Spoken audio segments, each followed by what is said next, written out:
السلام عليكم ورحمة الله وبركاته. الحمد لله وكفى وسلام على عباده الذين اصطفى أما بعد. فأعوذ بالله من الشيطان الرجيم. بسم الله الرحمن الرحيم. يا أيها الذين آمنوا لا تتخذوا اليهود والنصارى أولياء بعضهم أولياء بعض ومن يتولهم منكم فإنه منهم إن الله لا يهدي القوم الظالمين. وقال صاحب القرآن عليه الصلاة والسلام وقال النبي صلى الله عليه وسلم في الحديث الشريف الكفر ملة. সর্বজ্ঞ সর্বপ্রথম প্রশংসা জ্ঞাপন করে সেই বিশ্ববিধাতার আরশ আজিমে যিনি আমাদেরকে দুনিয়াবী সমস্ত অনর্থক কাজ থেকে বিরত রেখে সুস্থ অবস্থায় এই শান্তিপূর্ণ মজলিসে সকলকে আসার মতন তৌফিক দান করেছেন, সেই মহান রব্বুল আলামিনের দরবারে শুকরিয়া শুরু করি আলহামদুলিল্লাহ। তারপর যিনি সৃজন হলেন নৌমণ্ডল ভূমণ্ডল এমনকি মানুষ পশু পাখি গাছপালা নদী নালা কিছুই সৃষ্টি হতো না, সেই মহামানবের প্রতি অন্তরের অন্তঃস্থল থেকে দরুদের নজরাত গ্রহণ করি, সকলে উচ্চ আওয়াজে বলি সাল্লাল্লাহু আলাইহি ওয়াসাল্লাম। আজ এই অনুষ্ঠানের মহামান্য সভাপতি সাহেব ও আমার সামনে উপস্থিত ন্যায় নিষ্ঠাবান বিচারকদ্বয় ও আমার সামনে উপবিষ্ট জ্ঞান পিপাস্য রসুল প্রেমিক শ্রোতা মণ্ডলী, সকলকে আমার পক্ষ থেকে আন্তরিক সালাম প্রীতি শুভেচ্ছা ও হার্দিক অভিনন্দন জানিয়ে আমি আমার মূল টপিকের দিকে ফিরে আসি। আজ আমি আমার বক্তব্যের বিষয়বস্তু হিসেবে নির্বাচন করেছি পশ্চিমা সভ্যতা বনাম ইসলামী সভ্যতা। তো আমি সর্বপ্রথম পশ্চিমা সভ্যতা সম্পর্কে কিছু বলার ফিরে আসছি। আমার তৌফিক ইল্লা বিল্লাহ। পশ্চিমা সভ্যতা কি এবং পশ্চিমা সভ্যতা আমাদেরকে কি শিক্ষা দিয়েছে? পশ্চিমা সভ্যতা বলা হয় ইসলামী সভ্যতা আমাদেরকে কি শিক্ষা দিয়েছে এবং ইসলামী সভ্যতা এটা কি?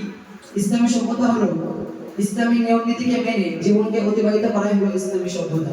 শুধু শ্রোতা মণ্ডলী, পৃথিবীর শুরুতে যখন অন্যায় অবিচার জুলুম নির্যাতন এমন ছোট একটা বিষয় নিয়ে নিজেদের মধ্যে মারামারি কাটাকাটি হতে থাকতো, পৃথিবীতে সভ্যতা বলতে কিছুই ছিল না, ঠিক সেই সময় হযরত মুহাম্মদ সাল্লাল্লাহু আলাইহি ওয়াসাল্লাম আরবের উত্তপ্ত মরুভূমিতে আগমন করেন। তিনি আগমনের ফলে পৃথিবীর মানচিত্রে সবথেকে নিকৃষ্টতম জাতি তারা সভ্য জাতিতে পরিণত হয়। আর যারা তাকে ভালোবেসে অসভ্যতার নিকৃষ্ট জীবন থেকে ইসলামী সুশীত ছায়ায় নিজের জীবনকে ধন্য করতে পেরেছে, তারাই হলো সোনালী যুগের সোনালী মানব। তাদের সম্পর্কে স্বয়ং রাসূলুল্লাহ সাল্লাল্লাহু আলাইহি ওয়াসাল্লাম বলেন, আসহাবিকা নুজুম বিআইহিম ইয়াতাদাইতুম ইহতাদাইতুম। অর্থাৎ আমার প্রতিটি সাহাবা নক্ষত্রের ন্যায়, তাদের মধ্যে তোমরা যাকে অনুসরণ করবে সঠিক পথ পাবে। শুধু শ্রোতা মণ্ডলী, শুধু তাই নয়, ভ্রাতৃত্বের বোধ প্রতিষ্ঠিত করার জন্য রাসূলুল্লাহ সাল্লাল্লাহু আলাইহি ওয়াসাল্লাম বলেন, হুম ইখওয়ানুকুম জাআলাহুমুল্লাহু তাহতা আইদিকুম ফাআত'ইমুহুম মিম্মা তা'কুলুনা ওয়া ইলবাসুহুম মিম্মা তালবাসুনা। অর্থাৎ তারা তোমাদের ভাই, আল্লাহ রাব্বুল আলামিন তাদেরকে তোমাদের অধীনে করে দিয়েছে, সুতরাং তোমরা তাদেরকে খাওয়াও যেটা তোমরা খাও, তোমরা তাদেরকে পরিধান করাও যেটা তোমরা পরিধান করো।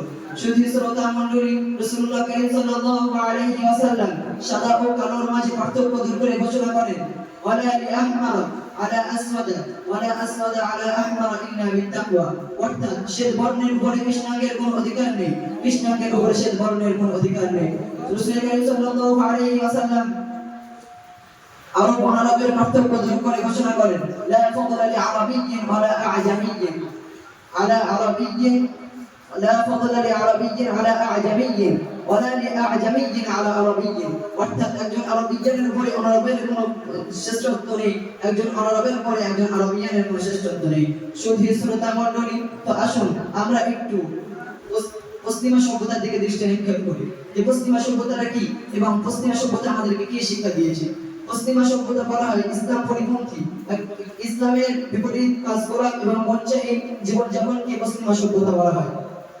শুধু শ্রোতা মণ্ডলী, গত শতাব্দীর সূচনা লগ্ন থেকেই এক আধুনিকতার স্রোত ভেসে আসছে, যাতে ভেসে যাচ্ছে আমাদের দেশের হাজারো মুসলমান, যার উৎপত্তি ইউরোপ, আমেরিকা, ব্রিটেন এবং ফ্রান্সের মতো এমন কত দেশ থেকে। শুধু শ্রোতা মণ্ডলী, তারা তাদের বৃদ্ধ মা বাবাকে ওল্ড এজ হোমে পাঠিয়ে দেয় এবং শিশুদেরকে চাইল্ড কেয়ারে পাঠিয়ে দেয়। শুধু বছরে তাদের কোনো খোঁজ রাখে না, বছরে যখন ফাদার্স ডে, মাদার্স ডে এবং ফ্যামিলি ডে পালন করার জন্য তারা এক গোছা ফুল কিছু উপহার পাঠিয়ে তারা তাদের দায় সারে। শুধু শ্রোতা মণ্ডলী, তারা নৈতিক নৈতিকতা বর্জিত শিক্ষকদের কাছে পাঠিয়ে দেয় তাদের সন্তানদেরকে শিক্ষা অর্জন করার জন্য, কিন্তু তারা শিক্ষা অর্জন না করে, তারা যৌন শিক্ষা অর্জন করে। তারা তাদের ছেলে মেয়েদেরকে কোথাও যাওয়ার নিষেধ করে না।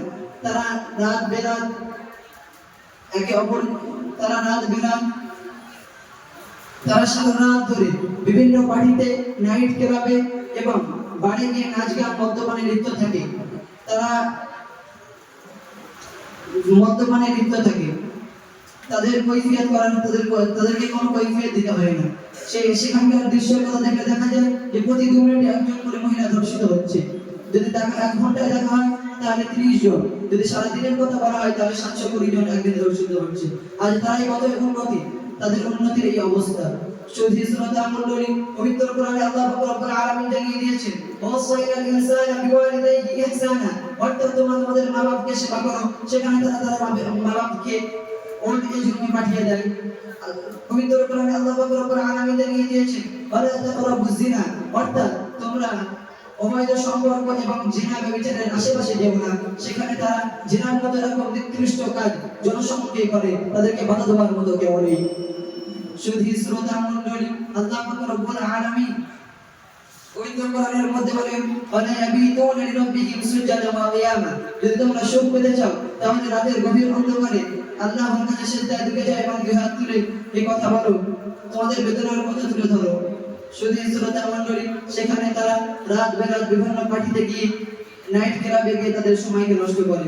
আমি এটা বলতে চাই যে তারা তাদের হাত ছাড়িয়ে, যারা আমাদের এই সমাজের কিছু মুসলমান তাদের দিকে অগ্রসর হচ্ছে, তাদেরকে আমি বলতে চাই যে তারা তাদের চক্রান্তের মাধ্যমে আমাদেরকে তাদের দিকে অগ্রসর করছে এবং জাহান্নামের মুখে ঠেলে দিচ্ছে।